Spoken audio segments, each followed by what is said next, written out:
নমস্কার, কেমন আছেন সবাই? আমি আবার অনেক দিন পর ভিডিও নিয়ে ফিরে এলাম। তো যা ভিডিওটা দেখছেন অবশ্যই জানাবেন কেমন আছেন। আমি মৌ, আর আমি আজকে আছি আমার মাসির বাড়িতে। মাসি এইদিকে কাপড়গুলো মেলে দিচ্ছে সকালের, আর আমি একটু ঘুরে ঘুরে ভিডিওটা করে নিলাম। কি দারুণ, মাসির এক ফালি জমিতে সব কিছু শাকসবজি আছে জানেন, সব কিছু, রসুন, সর্ষে শাক, ধনিয়া পাতা, সব কিছু আছে। আজ তো মকর সংক্রান্তিও, পিঠে না হলে হয়? এটার নাম কি বলুন? আমি বলি দিই, এটা হচ্ছে ছড়া পিঠে বা চষি পিঠে। আর এটার কারিগরি হচ্ছে আমার মাসি। হাতের স্পিড দেখতে পাচ্ছেন, খুব সুন্দর করে কাটছে। ওই আগে যেগুলো দেখালাম ওগুলোই এই যে সেই ছড়া পিঠে বা চষি পিঠে এইভাবেই করে নেয়। আর এগুলো হাত দিয়ে এইভাবে করতে হয়। অন্য এক একজন এক এক রকম করে কিন্তু আমি তো আমাদের বাড়িতে দেখি এরকম করেই করে। তো কত সুন্দর করে কেটে নিচ্ছে। আমি আবার এই কাজটা পারি না। আমার মাসিকে আমি শুধু লম্বা লম্বা করে গড়ে দিয়েছি আটাটাকে, মানে চালের গুঁড়োটাকে, এটাকে রেডি করতে হয়। উনুনে চালের গুঁড়ো জল দিয়ে একটু মানে আটা যেরম মাখি ওরম করে একটু দলা মতো করে নিতে হয়। তারপর বাদবাকিটা এইভাবে লম্বা লম্বা করে, আগে লম্বা লম্বা দড়ির মতো করে দিয়ে তারপর এরকম ছোটো ছোটো করে কাটতে হয় ছড়াগুলোকে। তো এটার নামই চষি পিঠে, ছড়া পিঠে। তো এটা তো এখানে কাটা রেডি হয়ে গেছে।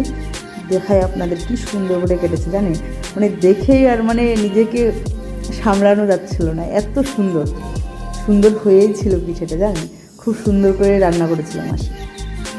তারপর চলুন এখন আস্তে আস্তে এই যে মাসি সব কিছু দিয়ে রেডি করে ফেলেছে, ছড়াগুলোও দিয়ে দিয়েছে, ছড়াগুলোও হয়ে গেছে, মানে চষি পিঠেগুলো যে কেটে রেখেছিল ওগুলোও সব এখানে দিয়ে আগে দুধটাকে আর চিনি দিয়ে সামান্য একটু জল দিয়ে, দুধের পরিমাণটা একটু বেশি চাই তবেই এটার স্বাদটা ফেরে, দিয়ে ফুটিয়ে নিয়েছে। তারপর আস্তে আস্তে এইভাবে রেডি করে নিল।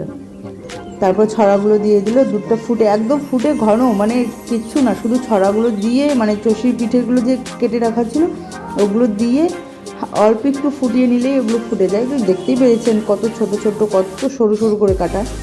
তো একটু দিলেই মানে ফুলে উঠে সেদ্ধ হয়ে যায়, দুধের মধ্যে সেদ্ধ হয়ে যায়।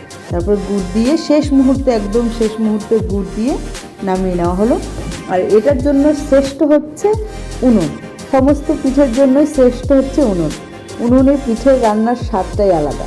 আর 2-3 দিন থেকে রেগুলার পিঠে হচ্ছিল বলেই উনুনের চারপাশে এত চালের গুঁড়ো সাদা সাদা দেখা যাচ্ছিলো, বুঝলেন। সব রকমের পিঠেই মাসি খাইয়ে দিয়েছে। তো আপনাদের জন্য কিছু নিয়ে এসেছি, তো পৌষ পার্বণের দিনে একটু আপনাদের সঙ্গেও শেয়ার করে নেব।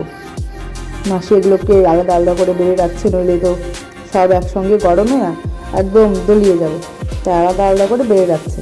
আর যা খেতে হয়েছিল না পিঠেটা, দারুণ। শেষ মুহূর্তে যে আদি, এটা আদি পাওয়ার জন্য মাসি রেডি করেছিল থালাটা, আদি দেখছি টানাটানি শুরু করেছে। আর এই যেই দেখুন কি সুন্দর এসেছে না কালারটা। হ্যাঁ, সবাইকে জানাই পৌষ পার্বণ, আর সবাই ভালো থাকবেন, সুস্থ থাকবেন। আর ভিডিওটা কেমন লাগলো অবশ্যই জানাবেন, আর একটু কমেন্ট করবেন। আর যদি সাবস্ক্রাইব না করে থাকেন তো অবশ্যই সাবস্ক্রাইব করবেন। জানেন তো আমার নতুন নতুন চ্যানেল, তো প্লিজ একটু সবাই সাবস্ক্রাইব করে পাশে